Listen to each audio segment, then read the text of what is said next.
जानकारी न्यूज़ 18 के हाथ लगी है, जिसका जिक्र देखिए आप कर रहे हैं। लड़की के भाई और आरोपी संदीप के बीच फोन पर हुई लंबी बातचीत का रिकॉर्ड सामने आया है। अक्टूबर 2019 से मार्च 2020 के बीच आरोपी संदीप और लड़की के भाई के नंबर पर 100 से ज्यादा बार बातचीत हुई। एक दो बार नहीं, 100 से ज्यादा बार। 27 फरवरी को दोनों के बीच 11 बार फोन पर बात हुई और इसी तरह 26 फरवरी को आरोपी संदीप और लड़की के भाई के नंबर पर 16 बार बातचीत हुई। 24 फरवरी को 9 बार बातचीत हुई और 21 फरवरी को दोनों के बीच 12 बार बातचीत हुई। लेकिन इस बारे में न्यूज़ 18 ने जब लड़की के भाई से पूछा तो उसे इसके बारे में कोई जानकारी नहीं थी। हालांकि उसने ये बात मानी कि कॉल रिकॉर्ड में जो फोन नंबर है वो उसी का है। न्यूज़ 18 ने जब पीड़ित के भाई से बात की तो उसने भी माना कि सीडीआर में दिखाई गया जो नंबर है, जो दिख रहा है, वो उसी का है। वो नंबर शायद आपके पास, अपन मोबाइल निकालिए अपना, मैं दिखाती हूँ आपको। उसमें ये कहा गया है कि आपकी और पीड़िता का जो भाई है, यानी कि आप दोनों की बातचीत संदीप के साथ लगातार हुई है। ये देखिए, मेरे एक बार कॉल डिटेल निकालो। ये देखिए, ये नंबर क्या पहचानते हैं आप? नहीं, नंबर तो मेरे को कौन सा है? ये वाला नंबर है? हाँ। अच्छा, इस कॉल डिटेल है इसकी? नहीं, कॉल डिटेल ये छोड़ दीजिए। किससे बात करी गई? हाँ, किससे बात करी गई ये बताया?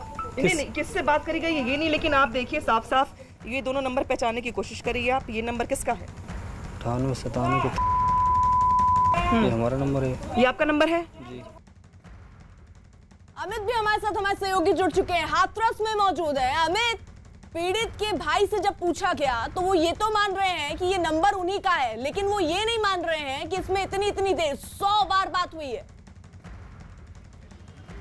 जी बिल्कुल, आपको अभी बताऊं कि मैं अभी पहुंचा हुआ था पीड़ित के घर पे और पीड़ित के पिता से बातचीत की है, पीड़ित के भाभी से बातचीत की है, पीड़ित के ताऊ से बातचीत की है और पीड़ित का भाई जिस शख्स का जो कॉल डिटेल था उससे जब मैंने बातचीत करने की कोशिश की तो वो अंदर अपने कमरे में चला गया। वो फिलहाल हमारे एक सहयोगी से बात की, लेकिन आज सुबह जब मैंने बातचीत करने की कोशिश की तो वो हमारे पास नहीं आया। मैंने उससे बोला कि कॉल डिटेल सामने आए हैं, आप बताओ क्या कहना है, कौन सा आपका नंबर है। उन्होंने कुछ भी बोलने को तैयार नहीं हुए हैं, वो कैमरे पर आई ही नहीं। अब देखिए, जो दूसरी पहलू है, SIT की टीम जो है वो उसे 10 दिन का और अतिरिक्त समय मिल गया है। यानी SIT की टीम जो गैंगरेप की बात कही जा रही थी और जो तमाम दूसरी बातें कही है उसके अलावा भी निश्चित तौर पे SIT को कोई दूसरा सुराग मिला होगा और कोई दूसरे एंगल पर भी इन्वेस्टिगेशन कर रही होगी। क्योंकि जिस तरीके से कल हमने देखा था, बीते कल SIT की टीम भी यहाँ पहुंची हुई थी, उसने पीड़ित परिवार से पूछताछ की और उस जगह पर गई थी जहाँ पर पीड़िता का अंतिम संस्कार किया गया था। तो जाहिर तौर पर SIT की टीम को भी अलग सुराग मिले होंगे और इसी अलग सुराग की वजह से जो है वो उसका दायरा बढ़ाया गया है।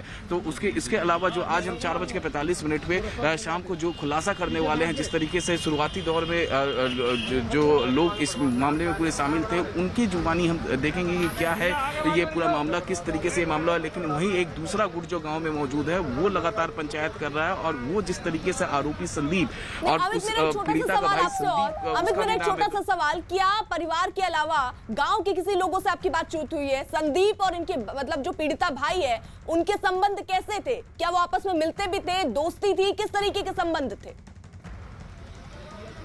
जी बिल्कुल, मेरे गांव के काफ़ी लोगों से आज सुबह बातचीत हुई है। मैंने कॉल डिटेल के बारे में पूछा और जो तमाम दूसरी बातें हैं उसके बारे में पूछा उनसे, तो उनका ये साफ ये कहना है कि जो पीड़िता का भाई है उसका नाम भी संदीप है और जो आरोपी पक्ष है उसका भी नाम संदीप है। तो लिहाजा इस पूरे मामले में जिस तरीके से दिखाया जा रहा है, जिस तरीके से पेश किया जा रहा है वो बिल्कुल नहीं है।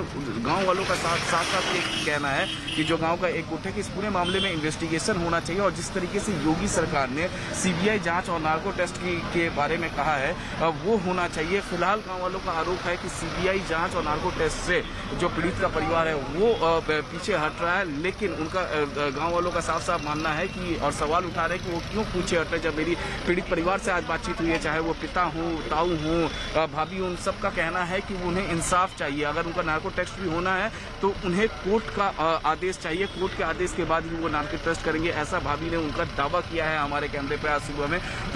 तो फिलहाल जो गाँव के लोग हैं, जो गाँव का एक गुट है, उनका साफ अमित रही आप हमारे साथ, यानी देखिए, और इसीलिए SIT ने और वक्त मांगा ताकि जांच अच्छे से सही दिशा में हो पाए, क्योंकि एक के बाद एक खुलासे हो रहे हैं। हाथरस केस से जुड़ा हर अपडेट, हर खबर देखिए news18.com पर।